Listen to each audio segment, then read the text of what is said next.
se qualquer mulher, ela pode decidir retirar as mamas como atitude de prevenção.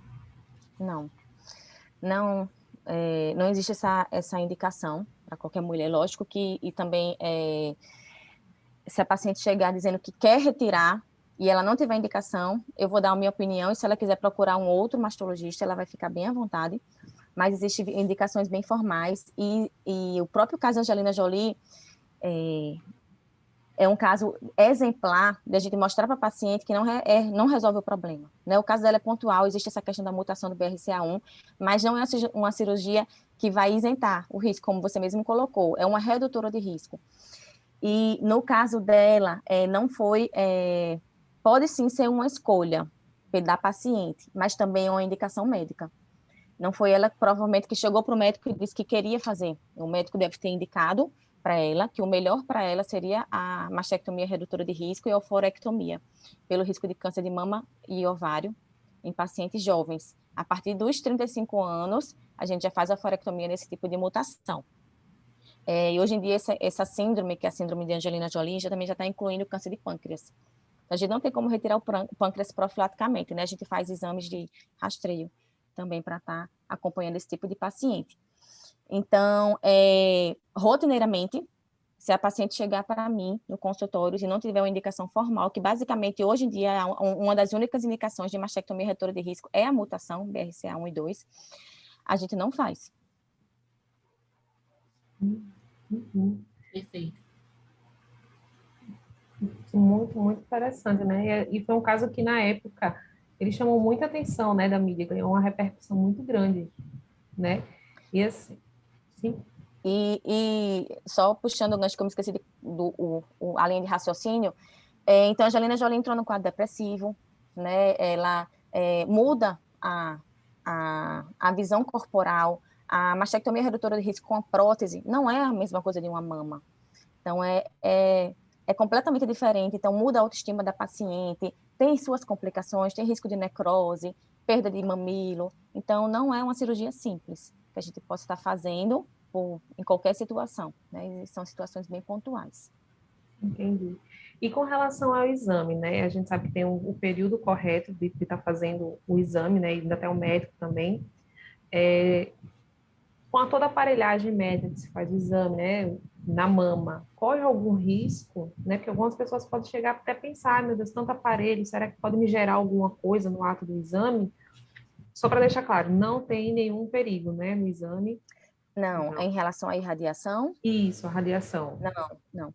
A gente já tem segurança e está realizando esse exame anualmente, ou quando necessário, até de 6 em 6 meses em algumas pacientes, sem aumento de risco de câncer, nem de tireoide também, não há necessidade de proteção cervical na realização da mamografia. Existem outras, diariamente você está exposta a radiações até maiores do que a própria mamografia, radiações do dia a dia mesmo, e uma tomografia, para você ter noção, é cerca de 40 vezes a radiação da mamografia.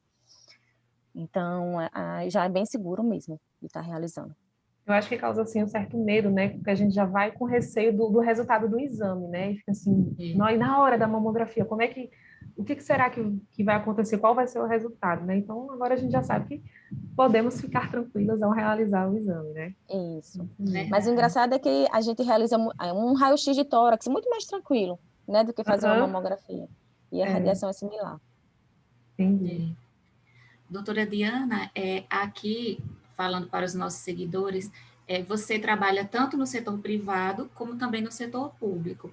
Então, assim, você tem experiência com as duas realidades, a realidade daquela mulher que tem poder aquisitivo, que ela pode ir ao consultório, seja pagando, ou ela tem um plano de saúde, ela pode ir regularmente, no menor sintoma, ela faz toda a bateria, faz os exames de rastreio, se der positivo, ela faz o tratamento dela, mas a gente tem o outro lado, que é o caso da paciente que depende do Sistema Único de Saúde, que infelizmente é limitado no sentido de profissionais, a demanda é muito grande, uma paciente, para ela ter acesso a uma consulta com mastologista, é muito difícil, ela depende de um sistema, então, assim, isso acaba prejudicando bastante as pacientes do Sistema Único de Saúde. Eu gostaria que você falasse um pouco sobre isso.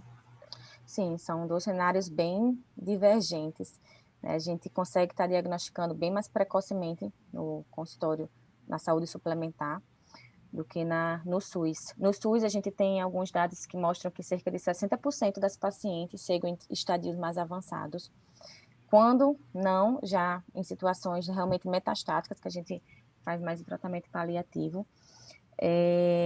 E um outro dado também interessante, quando a gente compara um país em desenvolvimento com o desenvolvido, como os Estados Unidos, lá os casos de diagnóstico de carcinoma in situ, que é o que a gente quer fazer, é cerca de 20%. Aqui é menos de 6%.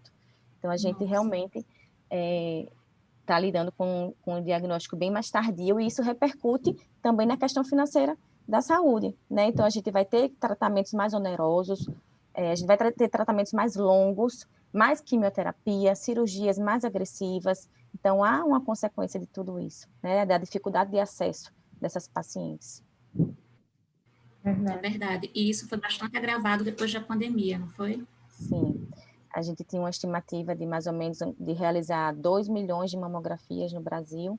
O ano passado foi cerca de 1.200.000 mamografias realizadas. Então, a gente está tentando correr atrás agora do prejuízo, né? E, inclusive, aqui em Natal, agora, no Rio Grande do Norte, a gente está passando pela greve dos anestesistas.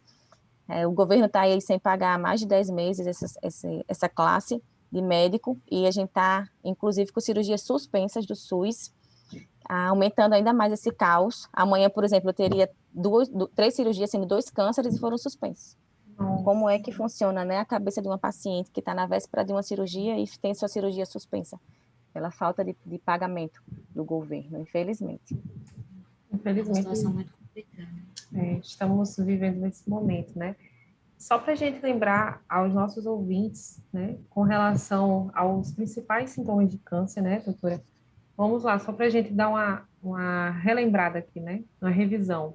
Aparecimento de nódulo, né? E para o pessoal, um nódulo, né? Que é um caroço. Um caroço, né? isso. Ou na mama, ou na região de baixo do braço, na axila. Um ferimento na mama que não cicatriza. Uma regiãozinha mais abaulada, mais inchada, ou uma pele mais retraída. A mama, o bico entrando, ou qualquer outra região da mama também dando uma retração da pele. Um vermelhidão na mama. O bico saindo alguma secreção por ele, principalmente se for cor de sangue. Basicamente, são esses os principais. Então, é importante que a gente sempre esteja fazendo, né, o autoexame, que a gente possa conhecer o nosso próprio corpo e ficar sempre atento às mudanças que podem estar ocorrendo com ele, né?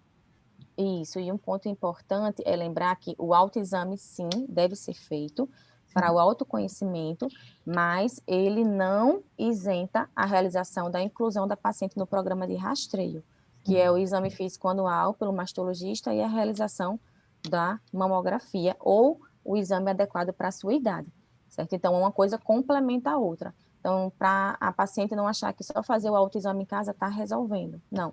A gente quer diagnosticar antes de ser palpável. A gente palpa tumores maiores que 1 centímetro normalmente. E se for uma mama volumosa, demora ainda mais, maior que 1 centímetro. Então, a gente quer detectar na mamografia aqueles tumores ainda impalpáveis. Doutora Diana, você orienta a partir de que idade as mulheres começarem a procurar mastologista? Ou só se sentirem... Sim, desculpe. A recomendação pela Sociedade Brasileira de Mastologia é, a partir dos 25 anos, ter um exame clínico anual. Esse exame clínico anual pode ser feito ou pelo mastologista ou pela ginecologista. Normalmente, essas pacientes, aos 25 anos, já fazem um acompanhamento com o ginecologista. Se for um ginecologista que tem experiência na mama, que se sente confortável em estar fazendo esse acompanhamento, ela pode estar fazendo isso com o ginecologista. E caso haja alguma alteração, aí ele encaminha para o mastologista. Mas, de forma de regra, mesmo a partir dos 40 anos, tem que ir para o mastologista anualmente. Perfeito. Doutora Diana, essas eram as nossas pautas, e eu gostaria que a senhora ficasse à vontade para apontar mais algum ponto, falar sobre mais algum ponto que você acha importante, e desde já eu agradeço demais a sua participação aqui no nosso podcast. Eu tenho certeza que quem ouviu o nosso podcast vai ter muito conhecimento muito conhecimento tão necessário, né? Não só no Outubro Rosa, mas durante todo o ano. É necessário se falar sobre Isso. câncer de mama, né? Exatamente. Esse era um ponto que eu ia falar aqui. Eu queria agradecer a oportunidade da gente estar. É sempre importante e bom a gente estar tocando nesse assunto, né, do câncer de mama, que é o câncer mais comum, que mais incide e mata as mulheres. Mas o que a gente quer é diminuir a incidência, né? Então, assim, o câncer de mama a gente não tem como prevenir completamente. Como vez ou outra eu estou tocando nessa tecla.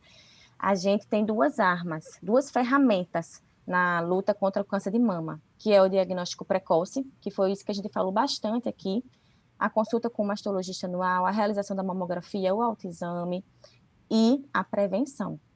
A gente não consegue prevenir completamente, a gente tem como atuar naqueles fatores de risco modificáveis, que são relacionados ao estilo de vida. Então, aqueles fatores relacionados à genética, familiar, a endócrino reprodutivo, a gente não tem como modificar. Mas, o que eu sempre falo para as pacientes, fazer o dever de casa, né, manter o peso adequado, ter uma alimentação saudável, praticar atividade física e ter hábitos saudáveis, evitar tabagismo, diminuir a ingestão de bebida alcoólica. Com isso, a gente consegue reduzir o risco de desenvolver câncer de mama em até 30%. Então, colocar no calendário, toda mulher, o seu dia rosa, o dia de estar cuidando da sua mama, de estar procurando um mastologista e mensalmente estar se tocando, se examinando, se conhecendo. Qualquer alteração, procura ajuda. O lema desse ano é quanto antes melhor, né, da Sociedade Brasileira de Mastologia. Então, quanto antes diagnosticar o câncer de mama, melhor, maior chance de cura. Quanto antes mudar os hábitos de vida, também melhor. Diminui o risco de desenvolver um câncer de mama. Então, espero que todo mundo assim tenha esse lema diariamente e que a gente vá juntos nessa luta, né, contra o câncer de mama. Com certeza, essa luta é de todos nós.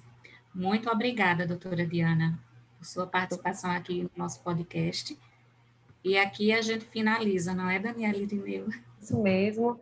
Você, ouvinte, que está aqui escutando, né, o nosso episódio, nossa primeira entrevista, aproveita e segue a gente também no nosso Instagram, @closepdc, @closepdc no Instagram.